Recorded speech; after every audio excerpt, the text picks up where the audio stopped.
been about a year and a half since we showed anything from The Last of Us Part 2. In that time, we've really been kind of like heads down, quiet, because we want to make sure we have the proper time to do this game justice.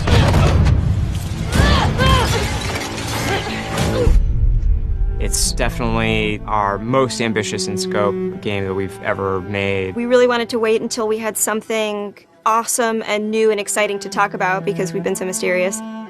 Outbreak Day has always been a way for us to communicate with the fans about The Last of Us. It was like the day the outbreak happened in the fictional world of The Last of Us. And once we had this opportunity to line everything up for Outbreak Day, or in this case, kind of an Outbreak Week, we decided to put out a story trailer with the date of when the game's coming out, and then show the press actual gameplay, let them get hands-on with the game.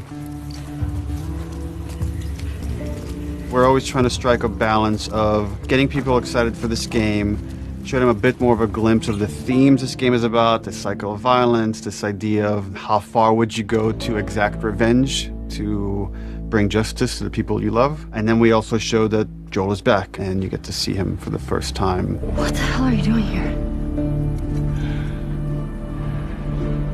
You think I'd let you do this on your own? So we're coming into that first demo in wintertime where snow covers much of the ground, much of the buildings, all the surrounding areas. We see what's life like 25 years after a pandemic has wiped out most of mankind.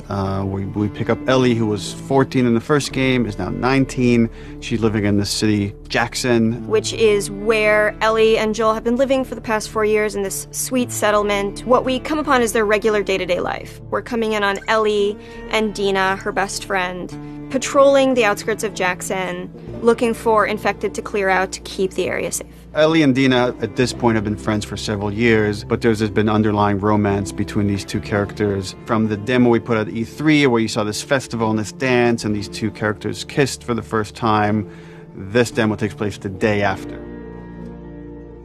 And then over the course of the level, they encounter some truly dangerous things. We wanted, just across the board, to make the enemies more threatening, to raise the tension that we started establishing with the first game. So that means the infected, even the lowest class, the runners, are more dangerous. Something that was really important to us was empowering all of our characters, right, and making them all equal.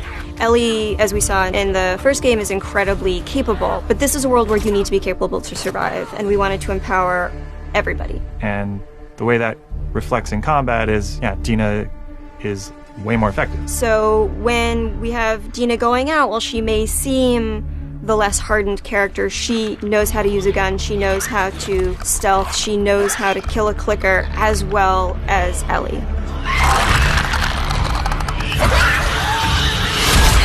When we were looking to expand on The Last of Us 1 to The Last of Us 2, one of the things that jumped out as being an avenue that was really worth exploring was traversal. Ellie is so much more agile, kind of more athletic, that it seemed like we should really pursue this whole avenue of gameplay. Introducing like a real jump, like a real arcing jump, has allowed us to make for much more interesting puzzles, more interesting vertical environments, and can frequently integrate well into combat setups as well. She's able to move quickly in a lot of different ways. She can dodge attacks. She can squeeze through, we call them squeeze-throughs. Oh, looks like I could fit through that. Oh, I can fit through that. That's cool. And that has been such a great integration into the combat loop of like, you're fleeing an enemy, or you're trying to get a flank, you're in stealth, and you just kind of like scooch into a room or behind an object. In The Last of Us, you kind of rely on your weaponry. Like, they're frequently the difference between life and death. They're with you for the entire game. A lot of the gameplay choices that you make are based on how you use them, how you evolve them over time through your upgrades. We really wanted to give an opportunity to look at them up close, to interact with them physically. And so the workbench seemed like the ideal place to do that.